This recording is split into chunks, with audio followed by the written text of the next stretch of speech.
Bem-vindas, bem-vindos, todos vocês que estão aqui assistindo, porque hoje eu tenho uma convidada que eu a vi a primeira vez, eu acho que há um ano mais ou menos, e eu me impressionei muito com o quão ela era disruptiva com apenas 31 anos, o quanto ela era graciosa, o quanto ela era sorridente, inteligente. Ela é mineira.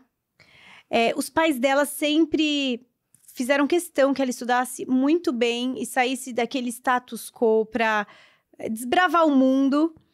Ela fez economia na PUC de Minas Gerais.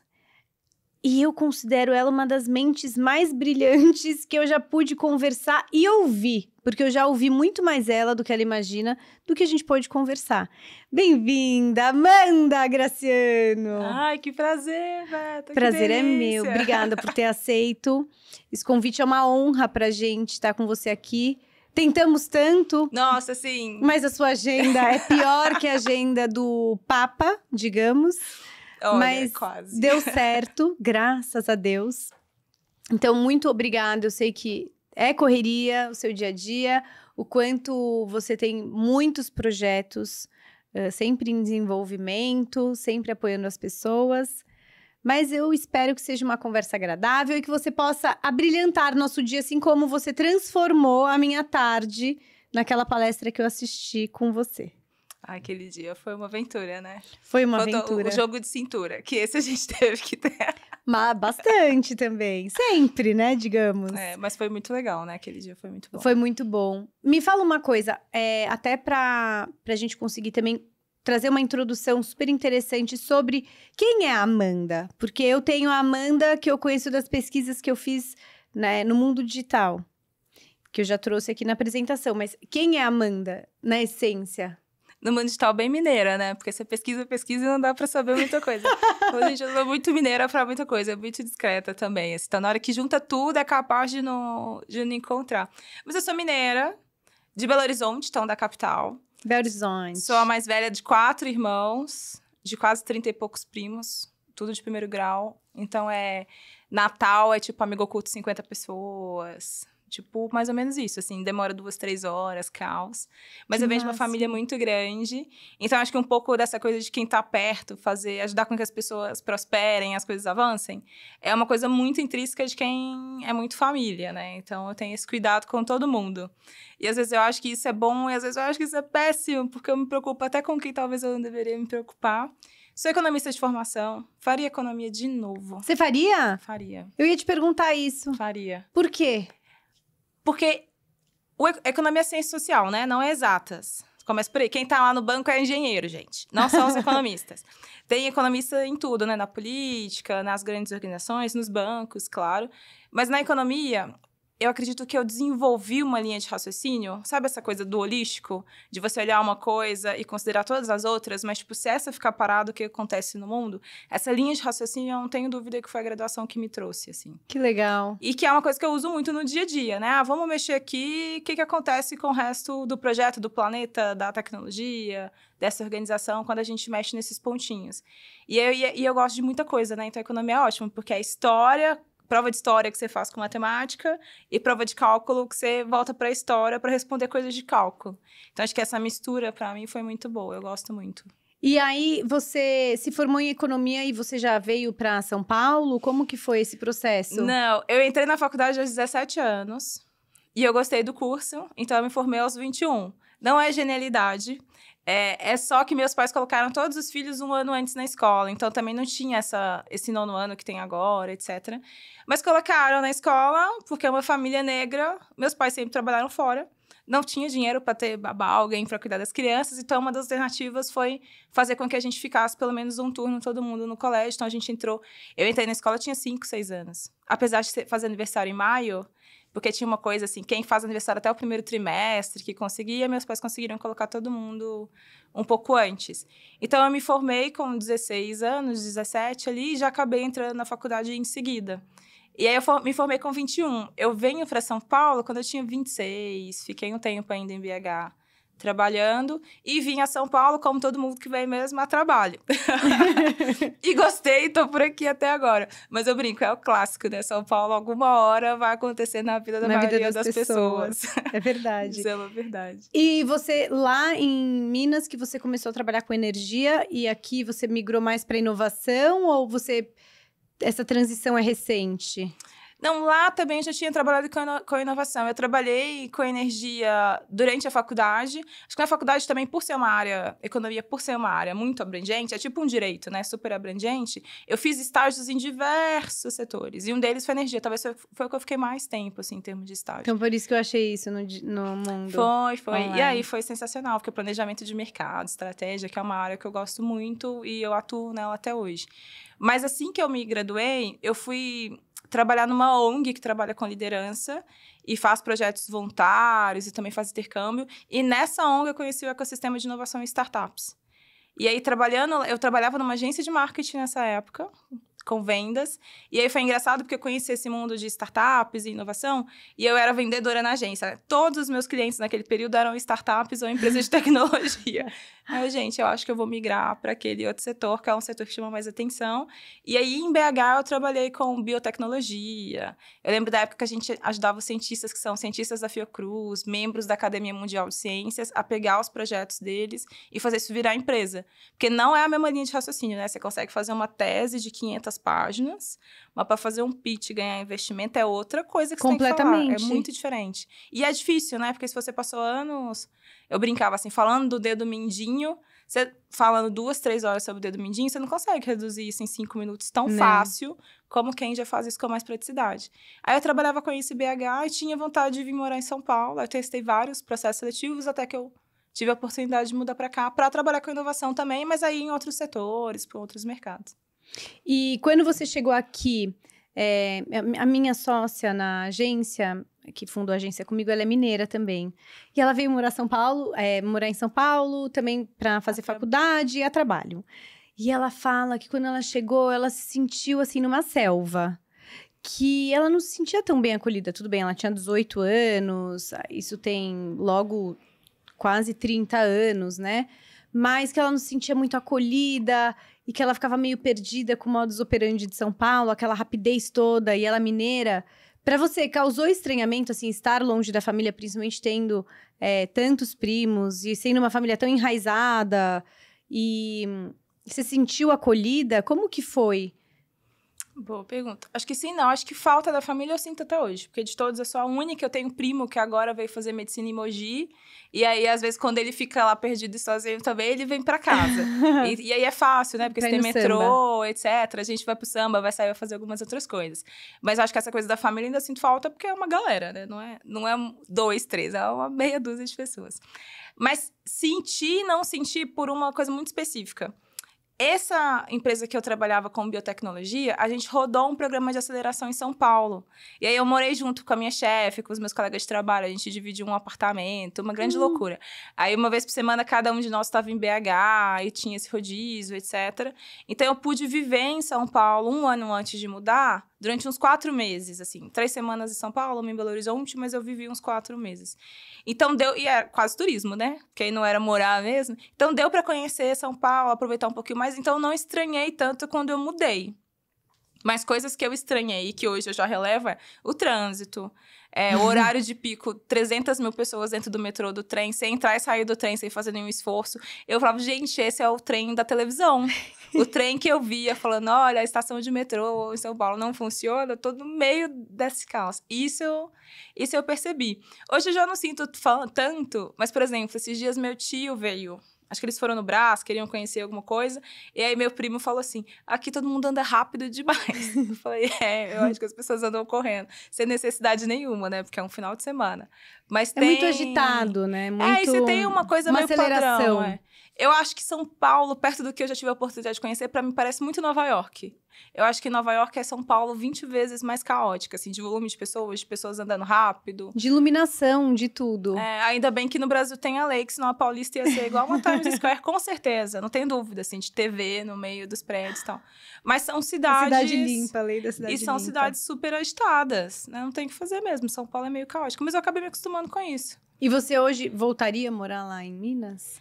Não sei.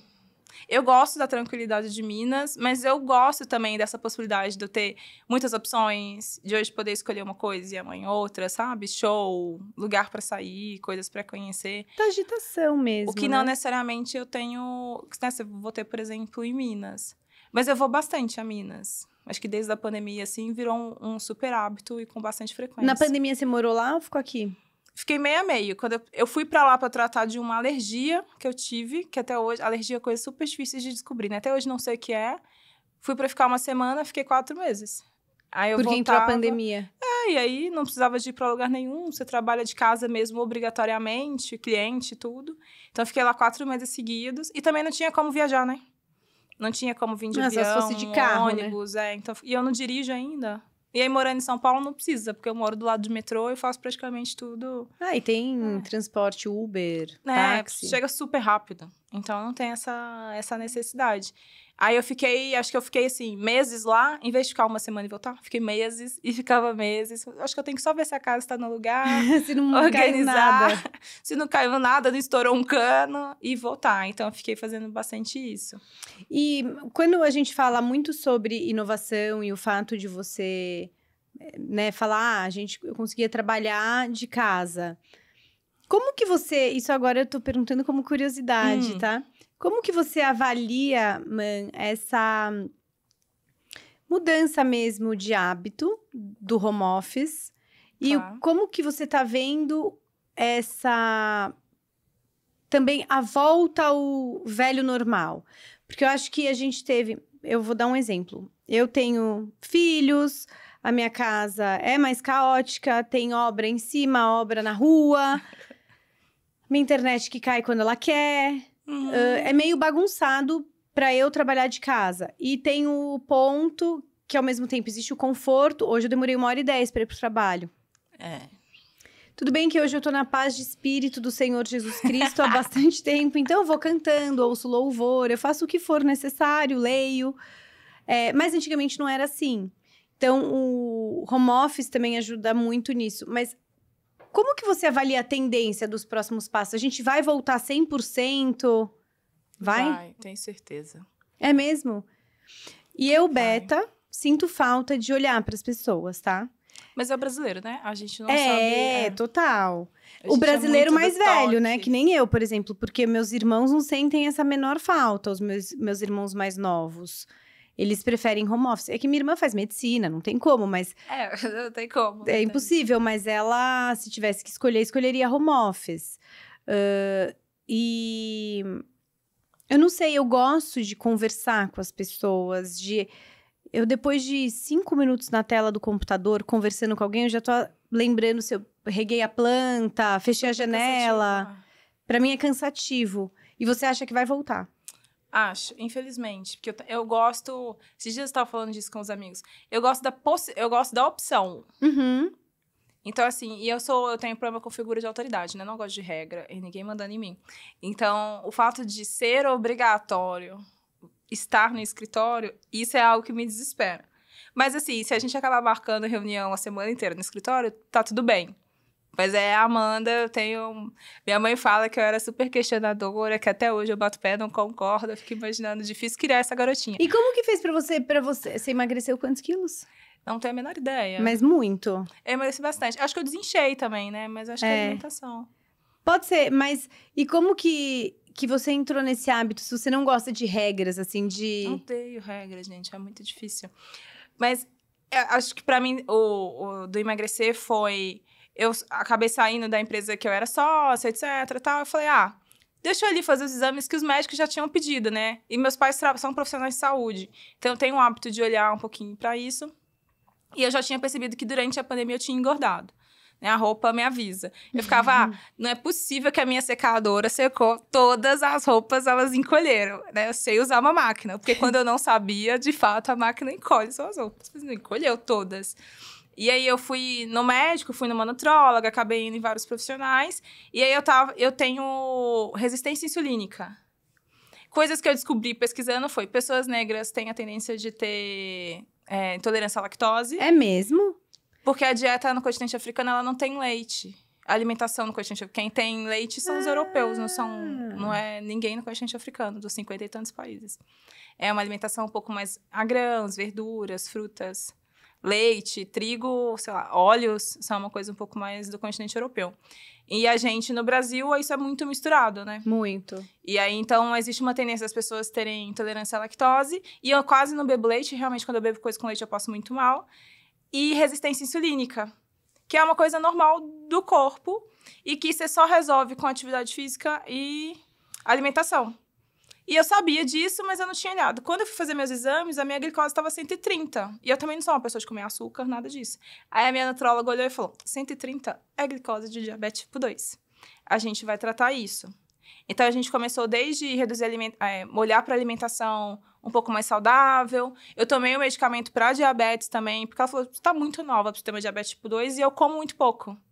A gente vai resolver isso aqui, que eu acho que é só um pico de estresse, algo errado, mas já vamos olhar para isso. A gente acabou fazendo uma dieta inicial anti-inflamatória. Aí é uma loucura, porque quase tudo que é gostoso, delicioso e dá uma alegria pra gente é inflamatório e acaba com o nosso corpo. E eu tenho na família muitas pessoas que são diabéticas.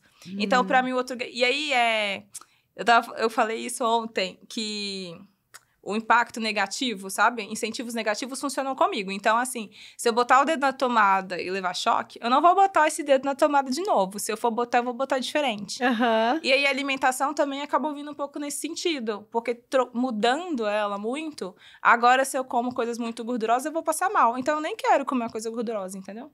E você fez muito isso, muito pensando em longevidade e qualidade de vida. Quero viver uns 100 anos. O único jeito... As pessoas negras também não chegam aos 100 anos. Porque elas não têm qualidade de vida no Brasil, por exemplo. Ah, sim. A gente não vê velhinhos negros. A gente vê pessoas velhinhas brancas. Mas nem indígenas, nem negros.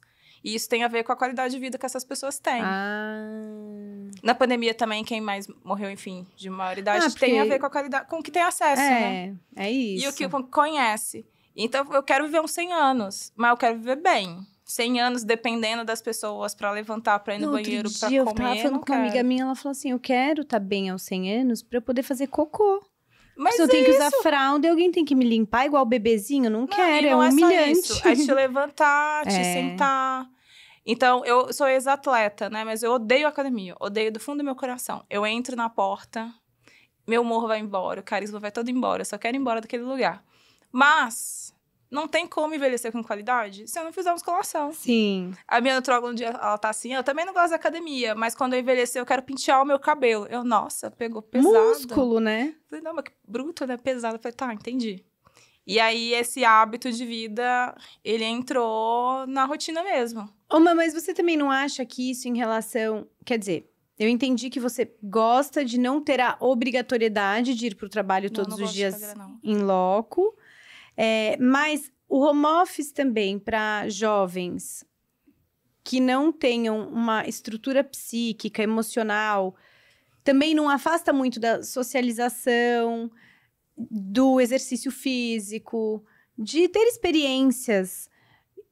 Como que você enxerga também esse lado, no olhar socióloga, tá? Digamos assim, das pessoas quererem cada vez mais estar reclusas. Tá. Eu acredito que a gente ainda vai ter muito que aprender com o que aconteceu na pandemia, assim. Porque uma coisa, sei lá, a gente falar que tem uma guerra em alguma região, ou teve um tsunami, etc., e são só aquelas pessoas isoladas. A gente viveu um grande experimento que ninguém sabe, de fato, quais são as consequências dele. Uhum. Então, eu acredito que a gente vai ter ainda muitos impactos sobre o fato do mundo inteiro ter parado. Gente, uma loucura. O mundo parou. Você não via carro em São Paulo. Era um negócio assim, não tem como explicar. Isso vai para os livros de história. Um dia alguém vai contar e vai explicar pra gente, de fato, quais são as consequências disso. Acho que isso tem um impacto. E aí, pra quem tem filhos, por exemplo, eu ouvi muitas histórias de amigas que, sei lá, tem 2 filhas, uma de 7 e uma de 8. Que a de 8 começou a agir igual a de 7, porque o que puxava o desenvolvimento dela era estar em sala de aula com os amigos. E aí, na tela do computador, esse desenvolvimento... você não sabe medir, porque tá todo mundo aprendendo como que também ensina e alfabetiza uma criança daquela idade. Mas como são 2 crianças de idade próxima, uma, em vez de uma puxar, na verdade, a mais velha acabou regredindo e agindo e se comportando muito mais parecido com a menorzinha, mais infantilizada, etc. Criança, tudo bem, mas quem tá vendo e acompanha o desenvolvimento percebe isso. Sim. E é tudo ser humano. Se isso acontece com criança, que tá todo mundo prestando atenção, imagina pros adultos que não tem ninguém olhando. É verdade. Então, eu acho que isso tem um impacto, sim. A nossa casa tem o conforto, né, de ser nossa, etc. Mas, igual você comentou, nem todo mundo tem estrutura dentro de casa. Seja pela internet, seja uma cadeira minimamente decente para passar a hora sentado. Não é tão simples. E tem muitos trabalhos que não tem como você fazer ele realmente remoto. Se é uma reunião, se é alguma coisa assim, dá. Mas até o trabalho que ele é um pouco mais criativo... Eu acho que são áreas, acho que você né? sente falta de um estímulo, sabe? A conversa, a troca, o cafezinho, o vamos ali. Então, eu acredito que isso tem alguns impactos. Culturalmente, eu também... Porque eu falo, tipo, tenho certeza que vai voltar. Porque o brasileiro é um bichinho de contato. A gente precisa do outro. Que são diferentes de outras culturas. Assim, o alemão, tem uma galera que eles lidam muito bem de não ter que conviver muito. Mas o brasileiro, isso não é verdade. Então, acho difícil as organizações, né, conseguirem fazer isso existir durante muito tempo. O que eu acredito que vai acontecer é uma maior flexibilidade da gente poder ficar em casa. Porque antes, não sei se você lembra...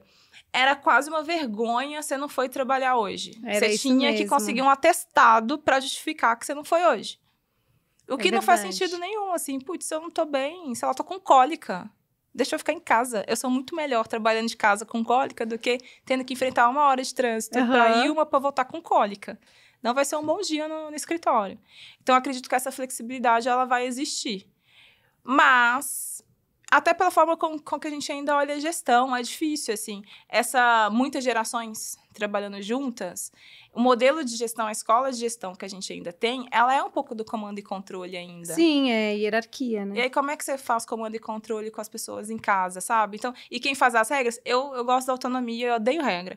Mas as pessoas da minha geração não são quem estão no comando das organizações. Então, até essa mudança acontecer, a gente ainda vai seguir bastante o que você comentou, que é o antigo novo, né? O velho normal, que era de sempre, que com certeza também é diferente, que é um pouco dessa lógica do comando e controle. Tem que estar aqui dia XYZ, ou eu tenho que ocupar esse espaço físico, porque a gente paga não sei quantos mil nesse andar, então a sala tem que estar cheia, o cliente tem que passar aqui e ver que tem gente. Algumas métricas que elas são bem antigas, elas não dizem muito a respeito se a gente está fazendo certo ou não, mas é como que as organizações nem se está rendendo, funcionam, né? Às vezes a pessoa tá no WhatsApp web, conversando, fofocando, mas está lá no escritório.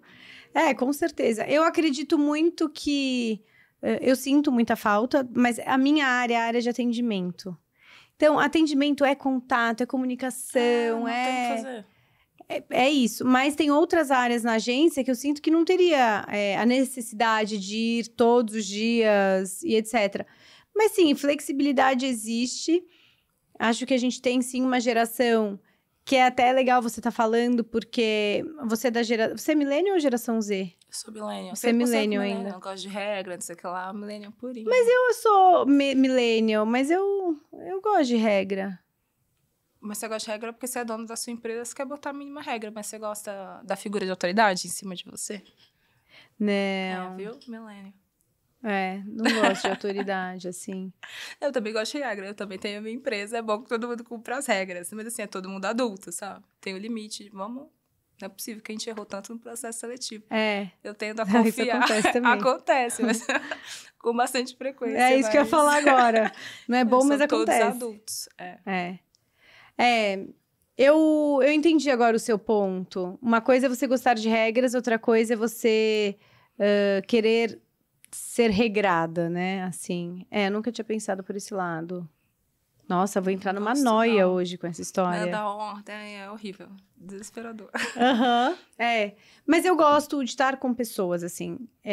De conversar, de trocar ideia. Pra mim é sempre um aprendizado, sabe? Aquele papo do elevador. E eu lembro de histórias de amigos que contavam. Ai, eu tô ficando com o cara do outro andar. Só no presencial. É isso! Outro dia eu falei, uma amiga minha, ela trabalha numa grande corporação que ainda é híbrido, né? Bem híbrido.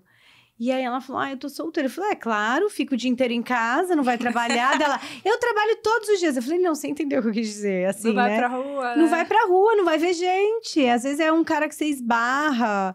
Eu tenho um amigo que ele fala assim, a vida acontece lá fora, gente, vamos.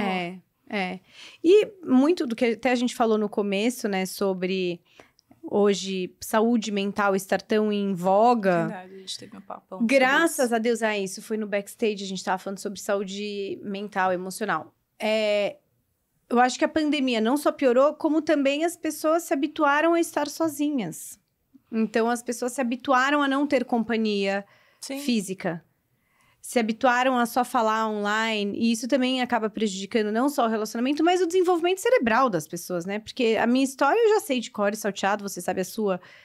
A troca eu acho que é muito importante para o nosso desenvolvimento. Mas, enfim, veremos cenas dos próximos capítulos. Eu ainda acho que a gente...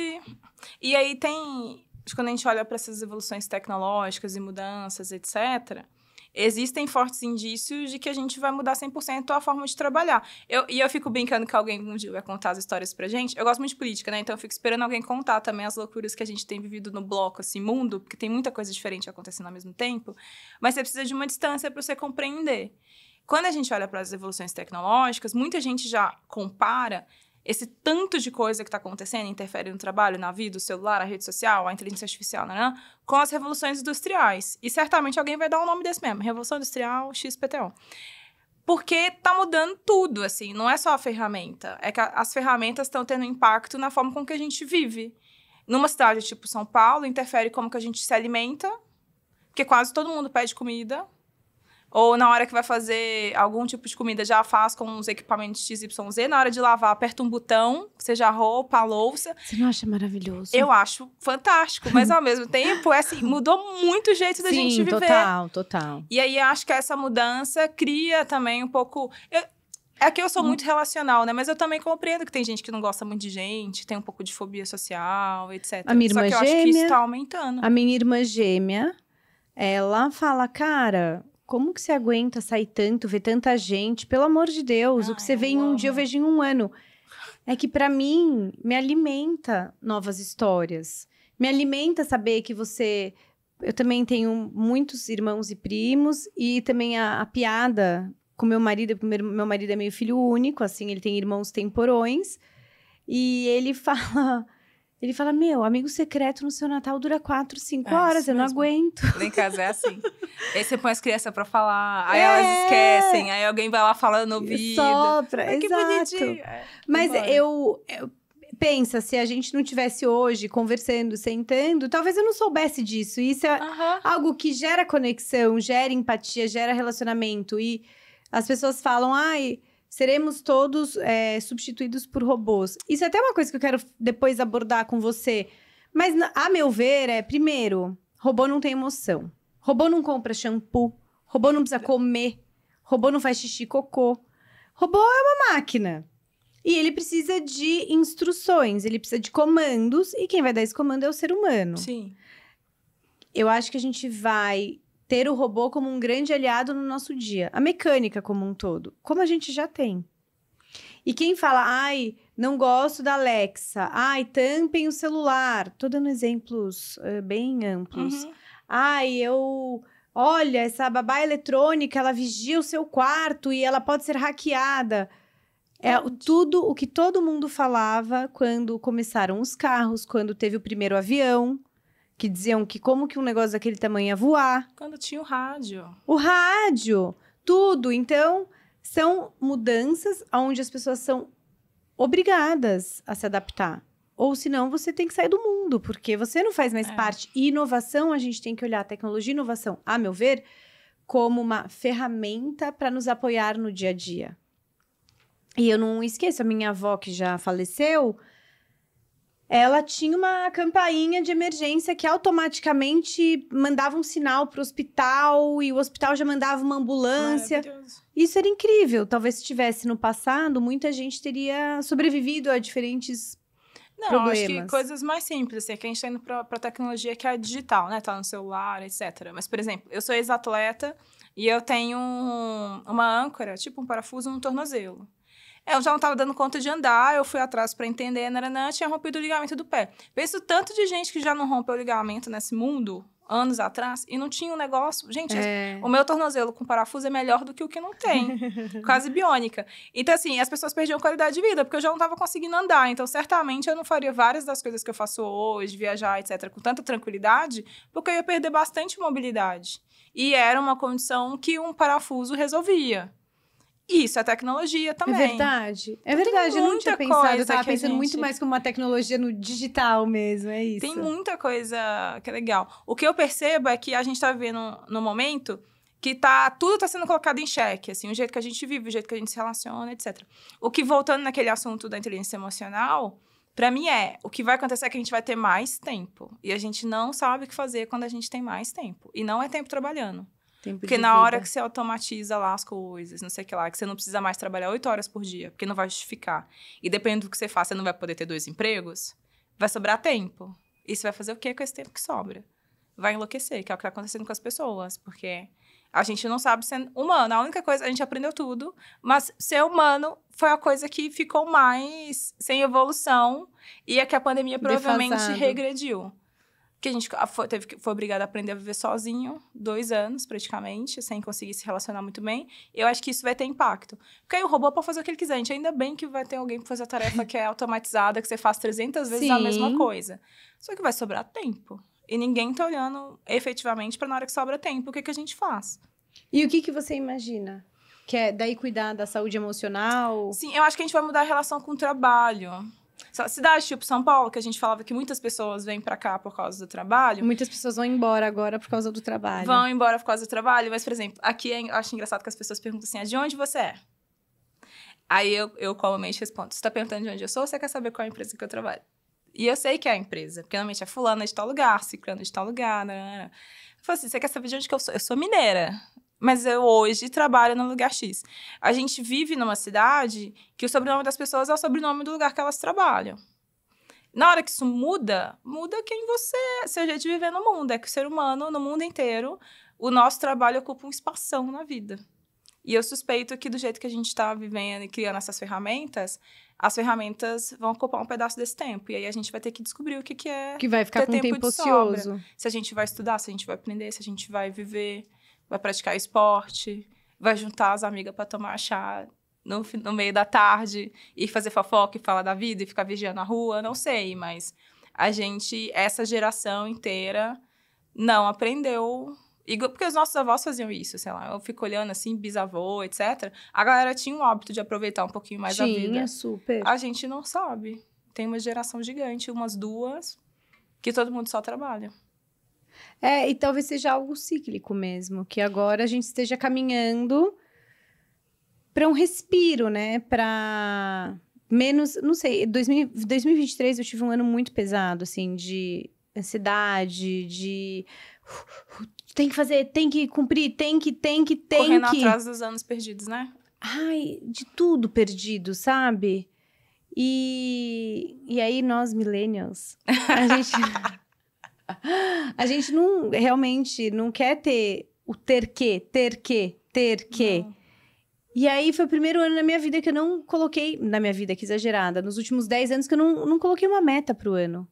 Falei, eu não vou ter meta esse ano. Minha meta é aproveitar minha vida, vivenciar um dia após o outro. Ser um ano mais leve. E isso não deixa de ser uma meta, claro. Mas é algo não material. É algo não focado no trabalho, no dinheiro, na conquista, na realização profissional. E sim, muito mais numa realização emocional. Paz de espírito mesmo. E veio muito por conta... dessa coisa da cidade de São Paulo, que é frenética.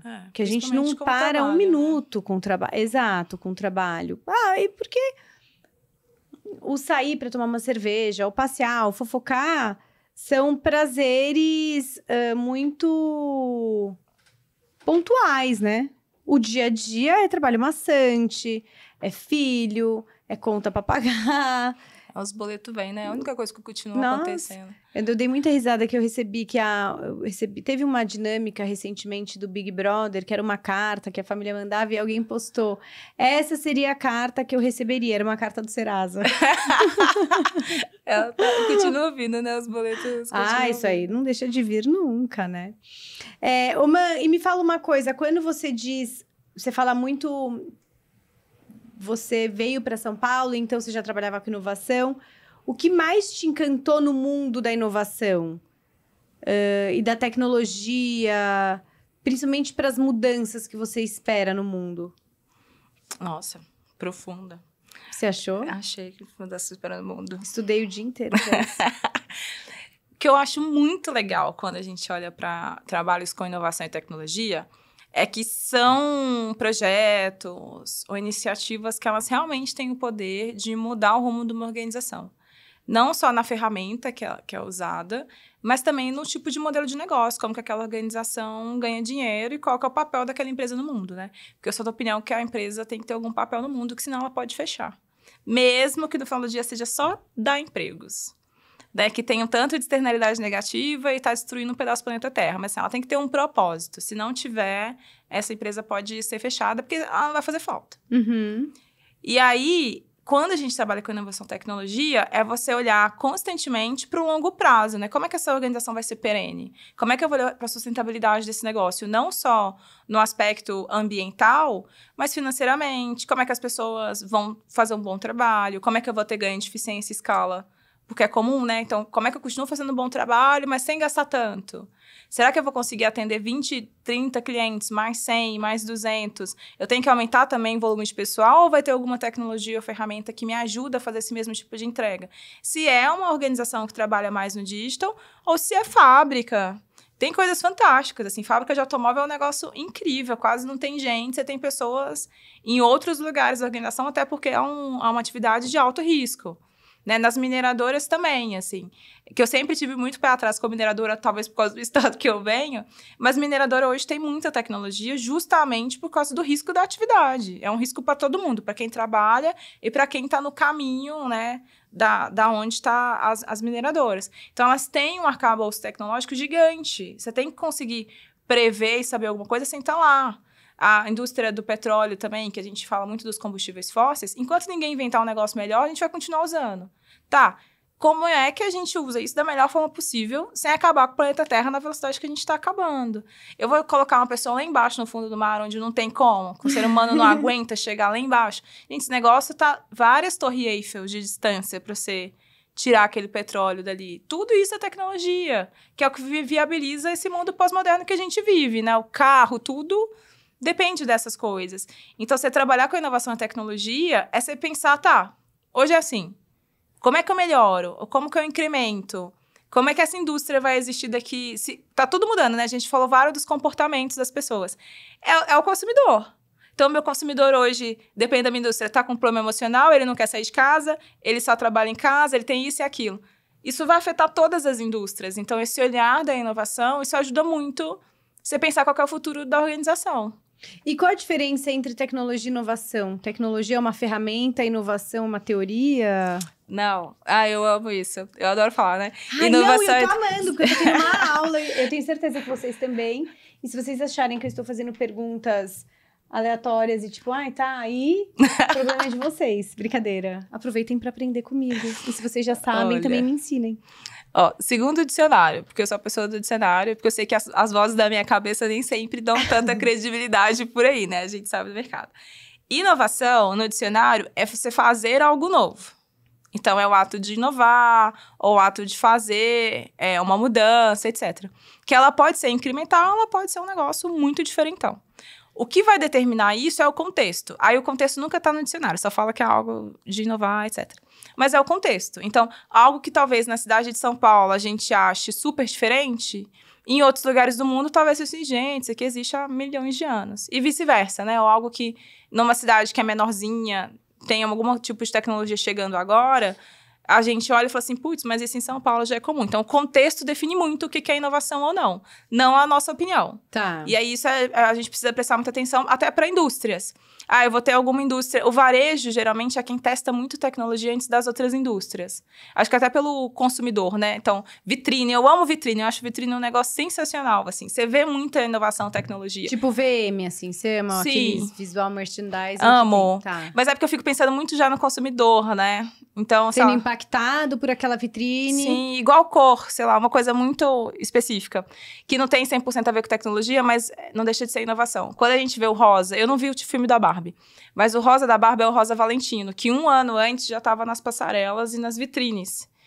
Então, as pessoas talvez não estavam de rosa da Barbie porque era Barbie. É que elas ficaram 1 ano sendo estimuladas com rosa. E que eu acho que não tem nada a ver uma coisa com a outra, porque talvez ninguém tenha conversado 100%. Sim, vira quase o consciente coletivo. Vira o consciente ou coletivo. inconsciente coletivo. Tipo Diabo Veste Prada, né? Acabei de dar uma aula de Diabo Veste Prada. Mas isso acontece com muita frequência. E isso a gente acaba percebendo como momentos de inovação. Tecnologia, também no dicionário, é processo e método. Então, cozinhar é tecnologia. Agricultura é tecnologia. Porque você tem um passo a passo. Uhum. Então, tudo que é método e processo pode ser entendido e chamado de tecnologia. A diferença é que quando... Foi o que eu falei antes, né? O que está no nosso computador, né? O que permite, por exemplo, que agências ouçam a gente, vejam a gente, é a tecnologia digital. Que está aí na nuvem, que não está no céu, mas aí esse é um papo para outra hora. Então, que a gente vai ter que tomar um goró, né, pra isso. Amo, né? Uma cervejinha. Uma cervejinha. Uma caipirinha. Gosto, olha. Falou bem, falou com a mineira. Drinks. Mas o que é tecnologia é processo e método. Aí eu brinco muito, assim, cozinhar é tecnologia. E poucas pessoas detêm essa tecnologia. Porque as pessoas, durante a pandemia, não sabiam fritar um ovo. Tipo, como é que você fica vivo, alimentando, e você não sabe se alimentar. Então dá pra você desenvolver a sua própria tecnologia, digamos. Claro que dá. Seu método e inclusive mecânica. É digital, porque hoje tá mais fácil de aprender, né? A própria tecnologia te ensina a construir ela. A inteligência artificial generativa, ela é muito isso. Tem gente que nunca codou, mas com a própria AI consegue criar projetos pequenininhos. Temos coisas fantásticas acontecendo. Mas tecnologia é método e processo. Você quer dar muita risada? Você falou, tem gente que nunca codou. Que é de code. Isso. Só que eu entendi na hora, tem gente que nunca acordou de acordar. Mas a tecnologia, AI... Eu falei, tipo, Alexa, bom dia. É tipo isso, depois que eu entendi. Eu dou bom dia pra Alexa todos os dias, gente. Ela sabe a temperatura, ela sabe Alexa a hora. É maravilhosa. Fantástica. Alexa, acende a luz. Eu acho fantástico. Alexa, desliga o som. Ela só não tá conectada na minha agenda. Então, todos os dias ela me fala que eu não tenho nenhum evento. Eu fico, esse dia ainda vai acontecer, mas não é hoje. Que nada, você ainda, que é toda... Que ama encontrar pessoas. Não fico parada. Não.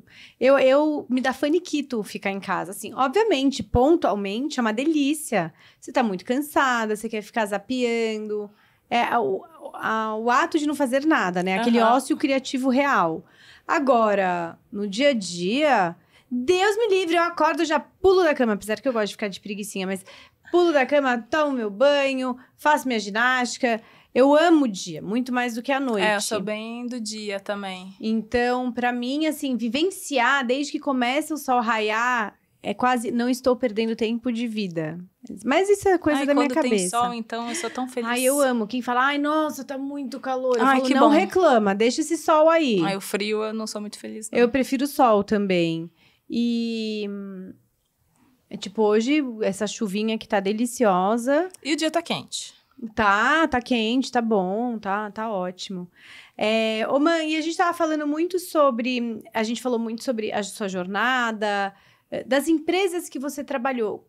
Não precisa falar nomes, mas teve alguma que foi a que mais desenvolveu os seus skills para inovação, que te girou a chave? Então, por exemplo, você hoje... É do Conselho das Startups da Cubo, não é? Eu fui head de startups do Cubo e sou conselheira de uma ou outra startup que tá por lá. Eu me interesso muito pelas histórias de conselheira, né? Porque pra mim, conselheira é aquela pessoa que pode palpitar, mas ela vai ter razão. No bom sentido, claro. Não, e no bom sentido, óbvio. Só que você é super nova, são grandes empresas que você teve associada... ou como colaborador, enfim. teve alguma que foi a que fez, putz, essas pessoas me inspiraram tanto, eu vou mudar de área? Ou alguma startup que você conheceu no Cubo? Sabe que... Acho que não tem uma coisa específica. Eu acho que eu ia ser muito leviana, falar assim, foi só ali. Foi só esse, não tal. sei e tal. Mas acho que teve alguns pontos. Quando eu cheguei em São Paulo, eu vim trabalhar numa aceleradora, e que eu acho que eu nem sei se o modelo deles é hoje mais esse, mas quem era o gestor de aceleração, você tinha contato com quem tinha contratado o projeto. E quase sempre naquela época, porque agora tá mais comum falar de inovação, etc. Não, agora é moda. Agora é moda, mas comum. assim... Mas pensa assim, há 5 anos atrás não era. Não, é uma zero. área, gente, muito nova. O que também me surpreende, porque talvez seja isso, né? Assim, eu entrei na área que a área começou a bombar. Que é um pouco diferente de outras áreas que, sei lá, você tem 30, 40, tem carreiras mais longuíssimas. Essa é uma área relativamente nova. Quando eu olho, eu sou uma das pessoas de carreira mais longa. E aí eu acho isso... eu acabei de começar, tô muito velha. Acabei de chegar aqui, só tenho 6 anos. E aí... Esse lugar, pra mim, acho que foi muito importante, porque eu cheguei em São Paulo e os meus pontos focais eram o Country Manager, eram os VPs, as VPs. Então, assim, ou você faz ou você faz. Você aprende em 5 segundos o que você tem que fazer. Se você não se virar, você vai... né, você não consegue ficar ali. Você não acompanha, né? E eu lembro de dias, tipo assim... o pessoal que trabalhava comigo, as meninas falavam assim... Nossa, a Amanda manda umas coisas nos e-mails que você é obrigada a responder. E você vê... tipo, você concorda, sabe? Você vai aprendendo os macetezinhos de como que as pessoas... Eu preciso ter a resposta. Eu sei que o VP é cheio de tarefa. Mas, assim, foi ele que contratou e ele quer que eu entregue até o dia X.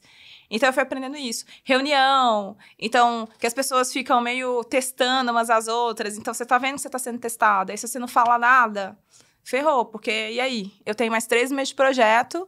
Vai todo mundo subir em cima de mim agora e vão me apertar muito e eu se não eu não gosto de falar regras. disso. Eu tenho essas regras aqui pra seguir. De... Da figura de autoridade. E eu sempre fui muito de prestar atenção. Então, nesse lugar... Eu atendi muitas multinacionais. Aí eu brincava e falava assim, nossa, os italianos, os executivos gritam, né? Parece que eles vão se matar. Mas eles não... Porque eu lembro uma vez de ver essa reunião dos italianos, apesar de ser graciano e entender italiano também. Você entende italiano? Entendo. Eu escuto italiano desde pequena. Eu vou responder em português, provavelmente. Eu não vou lembrar, não vou saber falar, mas eu entendo. E aí, a galera gritava, e ficava, putz, vai sobrar pra mim, vai sobrar pra mim. Mas o CEO, né, o Country Manager, falava baixinho, e todo mundo escutava. Eu falava, gente, que dinâmica diferente. Os alemães não, né, eles já são mais sharp, assim, tipo, é assim, é assado, 1 e 0... Se você não entendeu, esse é um problema seu, não tem nada a ver com a organização. Releia. É um outro jeito de trabalhar. Os franceses têm um outro jeito de trabalhar. Mesmo que você seja brasileiro, você está na cultura daquela empresa. Então, isso eu aprendi muito. Independente do pano de fundo ser inovação, esse modus operandi. Então, foi uma oportunidade que eu tive ali com 26, 27 anos, que pouquíssimas pessoas têm a oportunidade nessa hora. Então, isso me trouxe também muita maturidade em outros lugares. Quando eu chego no Cubo, que aí depois eu fui para outras organizações, fui liderar, e eu sou o bichinho de criar coisa. Então, isso também eu já aprendi, assim, Amanda, tem uma vaga aqui, uma oportunidade, a gente quer que você mantenha o business funcionando. Tipo, animal, eu vou trocar tudo de lugar. Nem que seja mudar a cadeira da esquerda para a direita, isso vai acontecer automaticamente. Mas, geralmente, depois que você aprende isso, né, o seu perfil, é sempre, Amanda, ninguém nunca fez, a gente não sabe como fazer... É um negócio novo. Eu falei, ótimo, eu também não sei, mas se tá todo mundo disposto a descobrir, a tentar, e vocês acham que eu posso liderar esse processo, eu topo. Então, eu sou o bichinho de criar. Quando eu chego no Cubo, que é o maior hub de startups da América Latina, para liderar as startups, super desafio, no meio da pandemia, puro caos. Então, o modelo de negócio mudando, a gente não sabe se vai funcionar assim, porque é um hub é físico, hub não é uma coisa digital, né? Tipo, você tem que tocar, tem que sentir... Mas também foi uma experiência legal, porque lá eu testei coisas. Então, se é o maior hub de startups da América Latina, tem gente querendo vir da América Latina ou de fora para o maior hub da América Latina, ninguém entende português. Então, tem que colocar isso aqui em inglês e espanhol. A gente é atrativo, não é? A gente saiu de quase 190 startups para 400 e poucas no período que eu tive no Cubo. Eu lembro que a pessoa que me substituiu, eu falei assim, olha, precisa redesenhar os processos. Não, mais uma... Nesses processos, eu acho que vai ficar caótico. Mas a gente fez projeto internacional. E aí, como eu sou o bichinho da curiosidade, né, de conversar com as pessoas, e eu já estava numa posição para gerir, né, o relacionamento com essas startups, as de fora e as que estavam do Hub, eu tinha uma agenda, e isso eu faço até hoje. Pelo menos uma vez por semana eu converso com alguém que ou eu não converso há muito tempo, ou que eu não conheço. E aí, no Cubo, eu fazia assim, Beto, me conta, por que você criou a agência? O que você fazia antes? Tipo, como experiência de curiosidade pra... bater papo. Porque eu acho que é nessas conversas, assim, você vai me falar o básico. Os insights vêm dessas conversas. Porque lá também a gente tinha que ajudar a galera... o delta daquele negócio, ele tinha que crescer ou melhorar por estar ali no Hub. Uhum. Então, você vai me contar o básico. Eu olhei meu DRE e tô faturando menos. O marketing, não sei o que lá. Vendas, que é o básico. Todo mundo vai olhar para isso. O comercial e depois descobrir como é que entrega, né? Porque startup é isso. Primeiro a gente vende, depois a gente descobre como entrega. Então, esse básico eu vou saber, né? O Cubo tem uma coisa do selo Cubo que a gente criou quando eu tava lá, que era comparar esses negócios ano a ano, e tem um movimento gigante do selo, é super legal, que é para reconhecer também a evolução desses negócios, mas é porque é um hub que se compromete com o delta daqueles negócios, né? Você vai entrar aqui, vou te ajudar a crescer. Só que assim, você tá olhando para essas métricas óbvias, mas tá tudo bem? Você tá conseguindo gerir o negócio? Essas pessoas estão se relacionando bem? Como é que isso surgiu? Tem um cliente que é mais estratégico, não é? Muito mais os insights do dia a dia e que poderiam te trazer também algumas informações do que o papel que ele poderia te mostrar. Sim, porque você tem métricas padrões para o negócio, né? Modelo de negócio, se ele é SaaS, se ele é um marketplace, se ele é um marketplace. Você tem umas regrinhas básicas, assim, não é tão diferente. Se eu tô falando de banana de maçã, é um marketplace. Perfeito. O mundo entende marketplace desse jeito. Mas ele pode mudar dependendo das pessoas que estão ali dentro, né? Da história que aquele business tem, o porquê que ele foi criado. Se aqui tá bom, tá ruim. O storytelling pode mudar de acordo com a pessoa que tá gerindo. Sem dúvida nenhuma, e com o time que ela tem ali. E a gente brincou, né? A gente erra muito até acertar. E quando esse negócio tá crescendo, e a startup eu acho isso fantástico, né? Porque uma organização grande, alguém criou. Alguém já passou por esse perrengue. Nas pequenas, quando ela tá dando certo, também é um grande problema. Dá muito trabalho dar certo. Né? Você sai de 2 clientes para 100, é uma outra empresa. Nossa Senhora. É outra coisa, são outros funcionários, outro perfil. Você muda muito o perfil do negócio, né? Os primeiros funcionários, para quando uma empresa já está grande, você praticamente substitui todo mundo. E é sofrido também demitir quem estava com você antes. Então, eu vi essas experiências. E a gente praticamente dobrou, né, o Hub nesse período. E aí, eu conversava muito com pessoas, que foi ótimo para potencializar algumas coisas lá dentro, porque acaba sendo um CS, né? Você resolver os problemas das pessoas no dia a dia. E para mim também, nessa cidade gigante, não sendo daqui, né? Então, quem que você conhece? Outras comunidades para conhecer. Abria muita porta de relacionamento. Muita porta. E, assim, quando você não é de um lugar, você não conhece as pessoas mesmo. Sabe fulano de tal? Não, nunca ouvi falar. Ou isso acontece com menos frequência, da bolha que eu tô. Mas, não sei nem por onde passa, assim. Não conheço, De que vagão caiu? Não, mas é uma família não sei o que lá de São Paulo. Eu falei, não sou daqui, eu nem sabia que isso existia. São Paulo tem muito isso do sobrenome e tal. Tem, mas toda cidade tem, na verdade. Que vai em relação ao tamanho da cidade. Da cidade. Né? Mas eu lembro, por exemplo, uma vez que eu tava no Guarujá, no hotel que é do Silvio Santos, não sei o que hotel. Jequitimar. Eu demorei uns 3 dias pra entender que Jequiti era tudo o mesmo Jequiti. Eu falei, nossa! Alguém falou, nossa, Amanda, mas você não percebeu? Eu falei, não, eu não sou daqui. E meu pai morou aqui, né? A família do meu pai, o último lugar que a família toda ficou foi em São Paulo. Aí meu pai falou, mas é claro. Eu falei, gente, que bom que é óbvio pra vocês. Eu sou uma mulher muito inteligente, muito ligada à inovação e tecnologia, mas eu não me dei conta disso. Nem que legal, agora não. Tudo faz sentido na minha vida, que tudo é Jequiti. Realmente. E é árvore, não sei o que lá, mas eu não entendi. Então, essa coisa de me relacionar com as pessoas e perguntar me ajudou muito, tanto no trabalho, e aí lá potencializa, né? A gente falou com o mundo. Então, projetos internacionais, deu pra me testar também nesses lugares. Que legal. Será que eu sei falar inglês mesmo? Aí botava aquele tanto de gente, pelo menos a gente tá falando das mesmas coisas, né? Às vezes eu fico suando quando eu tô falando em inglês. Você não sua de pânico? Eu entro em pânico. Às vezes sim, eu pergunto de novo. Você sabe até em português, às vezes eu pergunto. Eu nunca esqueço uma reunião que eu fui de uma empresa gringa e eu tive que fazer uma apresentação. E eu tava de camisa branca. Parecia que eu tinha saído do chuveiro. A hora que eu levantei, eu não podia abrir os braços e eu não podia virar de costas, porque eu tava molhada.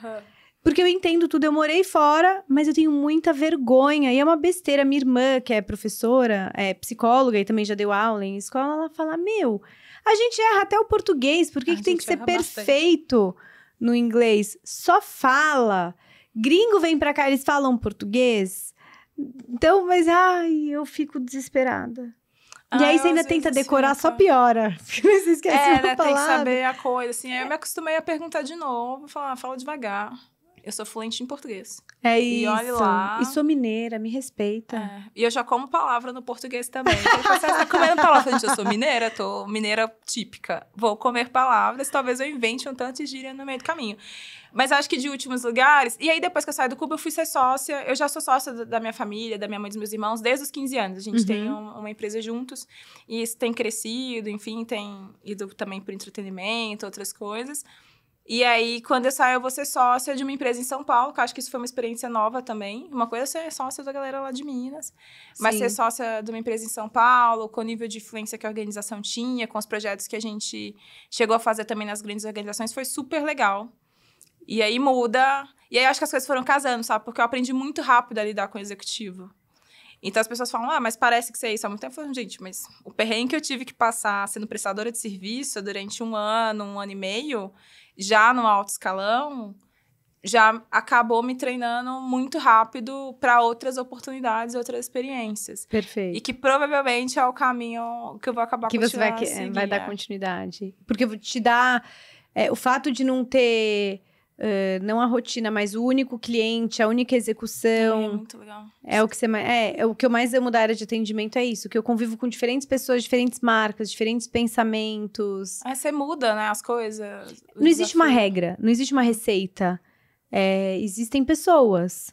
E eu gosto de pessoas, eu quero conversar e saber a história das pessoas, enfim. Eu acho que então é bem parecido. Somos millennials, tem jeito. Depois você começa a prestar atenção. Eu falei de millennial, parece que a gente tem até uns mantras. Mas tem umas coisas da geração, né? Acho que isso faz sentido mesmo. E tem também das fases. Eu tô numa fase agora muito espiritualizada. Muito.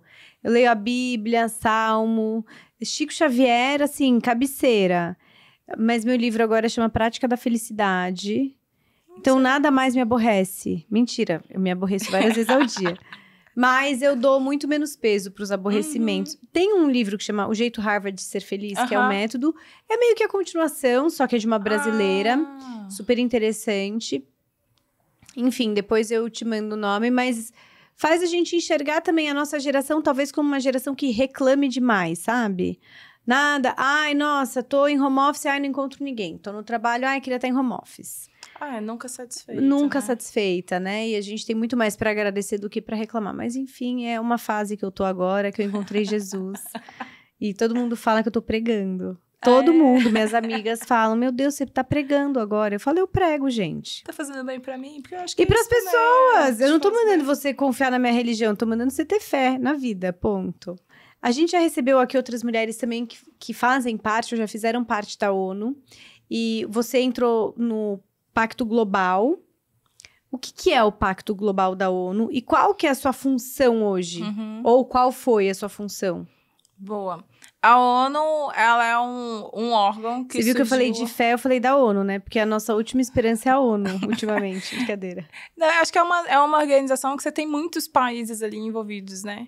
Eu acho o modus operandi da ONU muito interessante. Mas é cheio de ritual, né? É porque, embora ele não goste de regras, eu entendo que o ser humano, ele é bom de rituais, né? Sim. Então, é super interessante. Eu tive a oportunidade de dar o tour na ONU, entrar naquela sala, lugares que ninguém nunca entrou. A sala da bomba é fantástica, assim. A gente tem coisas lindas, maravilhosas. Conta! É muito, muito interessante. Esquece o tempo.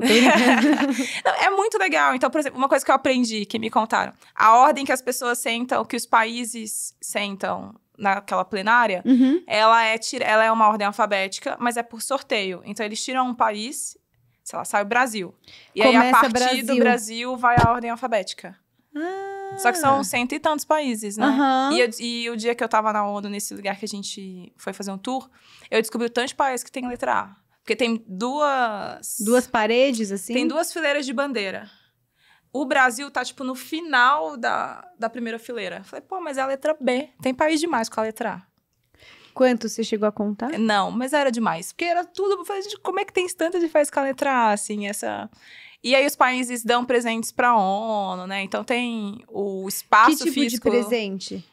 Eu lembro que teve uma que a gente achou muito bonito, que era uma estátua da Nigéria.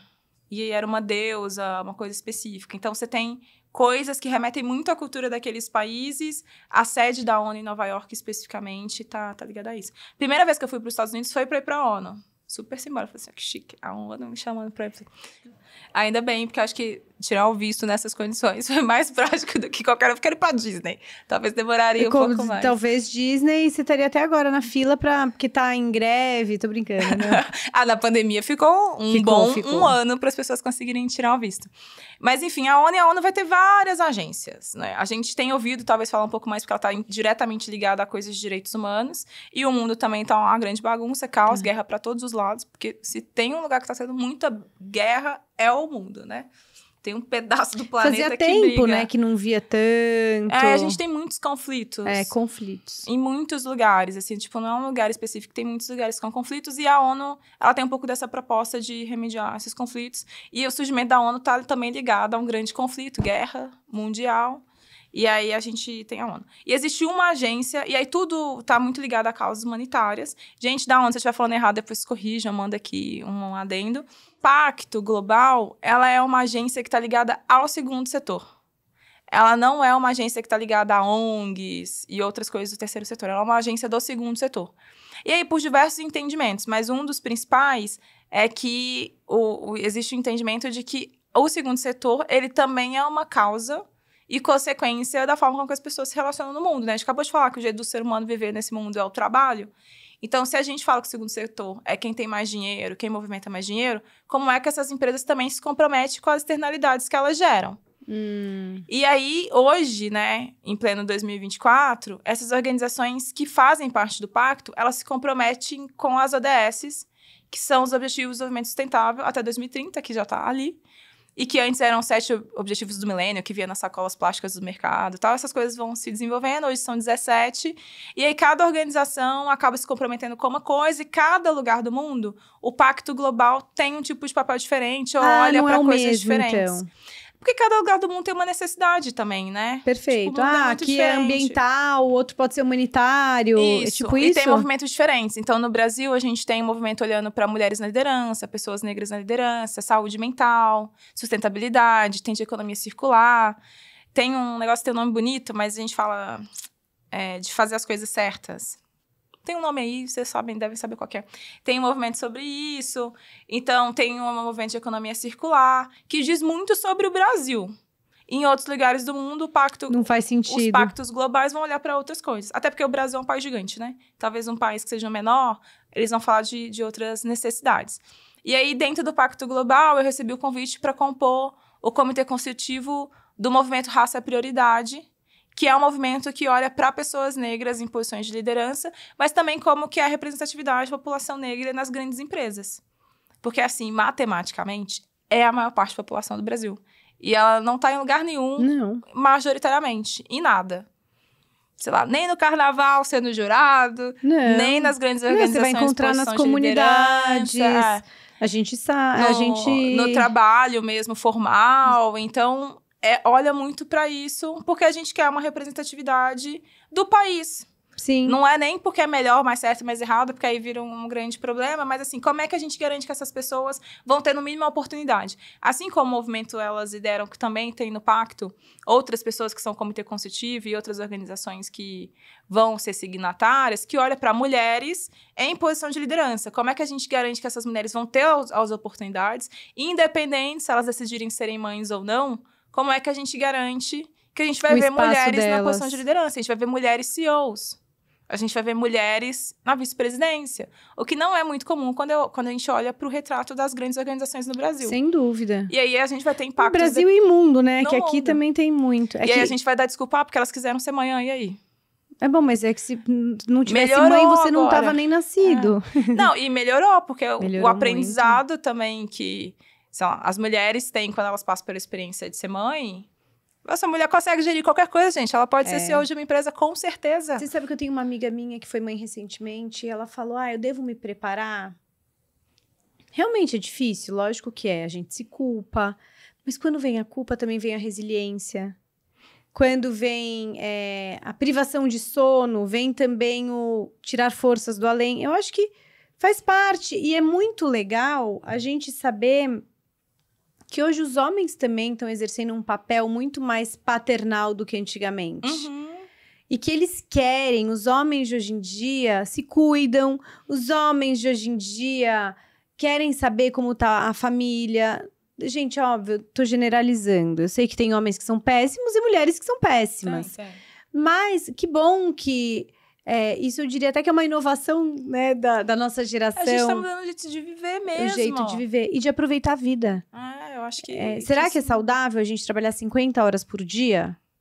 Será que é saudável a gente só comer comida industrializada? Não tô dizendo que a gente tem que pegar o capim que tá na nossa horta, não é isso. Capim no bom sentido, tá, gente? O que eu quero dizer é pegar na hortinha, uma cebolinha e tal. Eu acho que é equilíbrio, né? E como que você vê, se você tivesse que apostar, daqui a quanto tempo a gente vai ter uma equidade entre homens e mulheres na indústria, no mercado? Não tenho a menor ideia. Talvez nem tenhamos, né? Eu não sei se eu vou ver, eu espero que os meus herdeiros vejam. Bem que eu vou viver uns 100 anos, hein? Tem mais uns 70 Tem aí mais pela uns frente. 70. Mas, não sei, assim. O que eu percebo é que as pessoas estão um pouco mais conscientes. E o que eu vejo é que aos poucos as pessoas percebem que isso afeta elas. Então, sei lá, quando eu olho para a questão homem-mulher, por exemplo, tipo, o fato dos homens não terem uma licença paternidade que corresponde ao que é lógico, vamos falar assim. Mas se a mulher tem, o pai também tem. Nos Estados Unidos, né, eu não vou lembrar, a advogada que ficou muito famosa por defender causas feministas e que acabou falecendo recentemente, um dos primeiros casos dela foi de um homem. Porque como a corte garantiu o direito da mulher a ficar 6 meses com os filhos, a esposa dele faleceu. E aí ele precisava ficar com os filhos dele. Mas como a lei só garantia das mulheres, ela falou, gente, mas isso aqui não faz o menor sentido. É um direito dele também, por ser pai. Total. E aí você tem toda uma mudança na legislação norte-americana para entender, olha que lindo. Foi olhando pro direito do homem, gente, é claro que essa pessoa vai ser um pai. Então a gente tem olhando para isso. Assim como eu olho, por exemplo, para coisas que me atravessam mais, o fato de ser uma mulher negra é super complicado no Brasil. Porque a gente também não conhece a história do Brasil. Ia ser um pouco mais simples as pessoas compreenderem. Mas isso cria tetos de vidro numa jornada profissional que eu percebo que hoje as pessoas têm um pouco mais de noção, tipo, putz, não tem a ver com a cor da pele ou a idade, né? Eu também compreendo que eu sou muito nova para estar onde eu tô.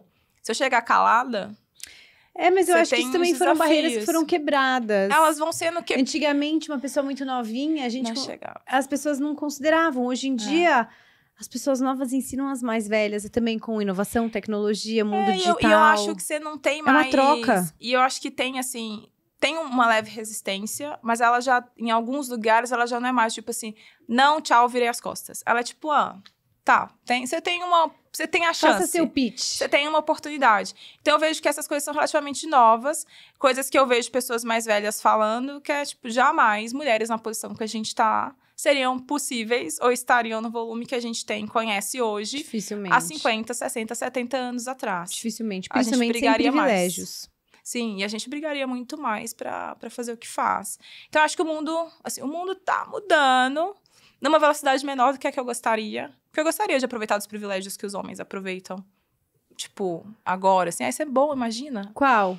Sei lá, o privilégio fazer de poder... Fazer xixi de pé, tô brincando. Ai, sim, no carnaval. eu que fui agora, eu amo o carnaval. Penei, viu? A gente fazer xixi de pé realmente é uma coisa E eu que tenho 1,56 m. Aí a privada do banheiro químico quase bate no meu bumbum. Ai, meu Deus, verdade. É paniqueira. É horrível, eu preferiria químico. No chão. Então... Mas você pode cortar tudo isso, tá, Tito? Mas, por exemplo, eu acho que essa coisa da broderagem, sabe? De você abrir a boca e ninguém te cortar e você falar as maiores asneiras no planeta Terra. É que da minha boca talvez não vai sair tantas asneiras, mas de eu poder falar e ninguém me interromper, porque eu adquiri o hábito de falar assim, calma, espera, deixa eu terminar. Mas antes eu não fazia isso. E os homens falam, tem homens que fazem monólogos em reuniões que tem 5, 6, 10 pessoas. E porque existe um privilégio ali velado, ele pode mais do que o resto. Eu acho que as posições de poder como um todo... Putz, eu ia amar pelo menos ver metade, sabe? De quando a gente fala de políticos, governadores, das mulheres poderem legislar sobre os próprios direitos e corpos em vez dos homens. Então, tem algumas coisas que eu acho que ainda tá demorando. Mas eu tenho fé que vai acontecer. Quer falar de fé mesmo, né? Não tem como. O mundo não vai progredir, avançar. Senão a gente vai continuar vivendo problemas muito parecidos. Eu queria pelo menos ter desafios novos pra encarar, sabe, na vida. Assim, falei, porra, isso aqui já tá avançado. Ô, Man, pra gente finalizar, a gente tem aqui... a gente não tem muitas regras aqui. Ai, que bom. Mas eu gosto Tô no lugar muito... certo. Ai, não. É pra ser um bate-papo, né? Gostoso, tal. E pra ser aprendizado, conhecimento. Eu gosto muito de perguntar pra quem vem aqui... Se coloca na posição que hoje é dia 31 de dezembro de 2024. E você tá abrindo uma carta que você vai ler sobre o ano da Amanda. Como foi o ano da Amanda? Olha, eu acho que eu vou estar assim, ó, sobreviveu. Mentira. Sabe que, olha que curioso, eu tenho o hábito de fazer playlists e a desse ano chama Realizar.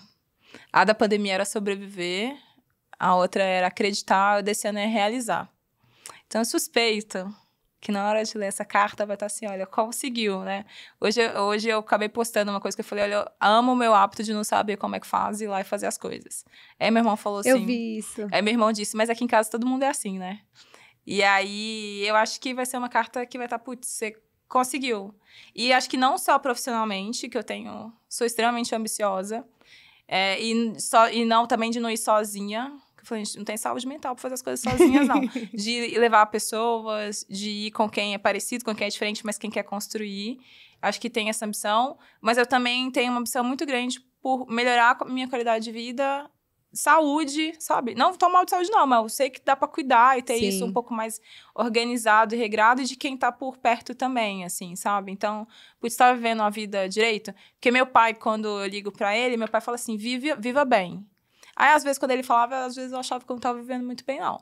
Mas acho que agora, esse ano, é um compromisso trabalhar e fazer coisas incríveis no trabalho, porque é o nosso jeito de se expressar no mundo, mas também conseguir viver bem nas outras coisas, assim, aproveitar a vida mesmo. Ai, que lindo!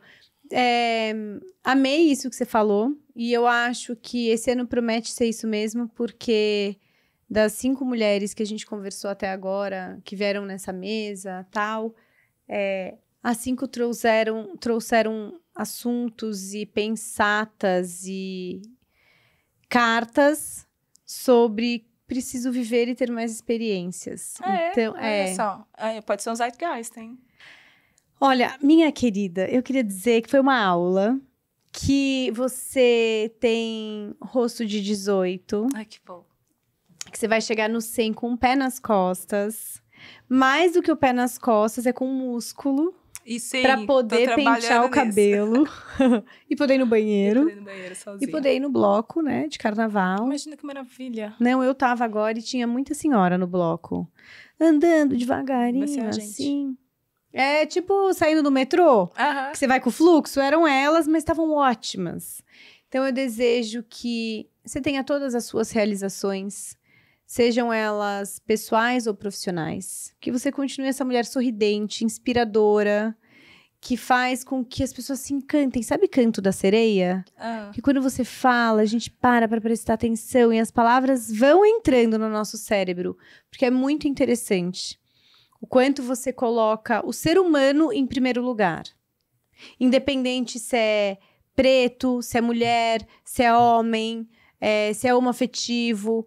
Você gosta de estar com pessoas. Gosto de gente. De gente. E você traz isso como a sua maior, eu acho que, especialidade de vida. Essa comunicação, poder de ensinar. E quem sabe, um dia você ainda leciona bastante por aí sobre tecnologia e inovação. Quem sabe. E mais uma realização na sua vida. Muito obrigada. Foi uma delícia esse papo, que poderia ser um papo de 3, 4, 5 horas. Podia, eu ficaria aqui mais 2 horas tranquilamente. Se tivesse colocado uma cerveja aqui, uns drinks, mas daí já ia virar noite. Aí era só por nosso sambinha. Ai, mas foi uma delícia, um prazer estar aqui, um prazer trocar ideias, a gente pensar, expandir conhecimento. Foi uma delícia mesmo. Obrigadão pelo convite. Obrigada a você, que seja o primeiro de muitos encontros. Conta comigo. Obrigada. Pessoal, muito, muito obrigada por todo mundo que assistiu. Espero mais indicações de grandes nomes, como vocês também indicaram a Amanda, aqui nos comentários. Até o próximo, nos vemos em breve. E eu tenho certeza que agora a gente tem muitas tecnologias para executar até chegar em casa e muitas coisas para inovar para o dia de amanhã. Um beijo, fiquem com Deus e até breve.